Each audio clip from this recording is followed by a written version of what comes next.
Well, you may remember this horrifying video we showed you last year. Dead horses found inside a Black Forest barn.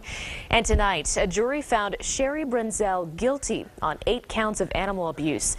KRDO News Channel 13's Greg Miller has reaction from people who sat through Brunzell's trial. And Greg, several animal rights advocates were there. Are they satisfied with today's verdict? Heather, those advocates formed right after those horses were discovered. They have been here for every hearing, every trial in the past several months. While they say they are satisfied with today's court decision, today's jury decision, they want the law to get tougher. Guilty on 8 of 14 counts of animal abuse. A mixed verdict with mixed reaction for Sherry Brunzell, the woman responsible for these horses found starving and neglected. We're happy that there's a guilty verdict. Anna Blake is the founder of Colorado Horse Advocates, which formed after the seizure of these horses. What sticks out in her mind? 14 horses that were found dead on the floor of the barn. She was not charged for those horses. Because investigators could not get DNA evidence for bone marrow. Is that there's a real emotional damage that's done to these sensitive creatures, and for the young horses, you know, they're marking time until they can have a life. KRDO News Channel 13 was the first and only station at Brunzell's barn when Diana Ragula discovered the grisly sight and contacted the El Paso County Sheriff's Office.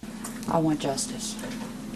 I think that they should be brought to justice with every possible animal cruelty. Several llamas were found too, but Brunzell was cleared of abusing them. We presented what we had. We did the best that we could, and maybe the jury felt that the llamas were in a little bit better shape than the horses. Regardless, the counts are for misdemeanor charges, the highest penalty the law allows for animal abuse and neglect, something that will change in the future. Starting next year, animal cruelty will be a Class 1 felony in the United States. Animal cruelty is something everybody should be concerned about because it impacts the community at large.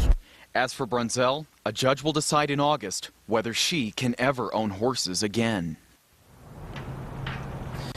And Brunzell's sentencing is set for August 13th. She could face anywhere from 60 days to 18 months in county jail. Reporting live in Colorado Springs tonight, Greg Miller, KRDO News Channel 13. Greg, thanks. And all the horses that were seized are healthy and gaining weight, including Dual Peppy, a prized former cutting horse. Now, there is a Facebook page dedicated to Dual Peppy.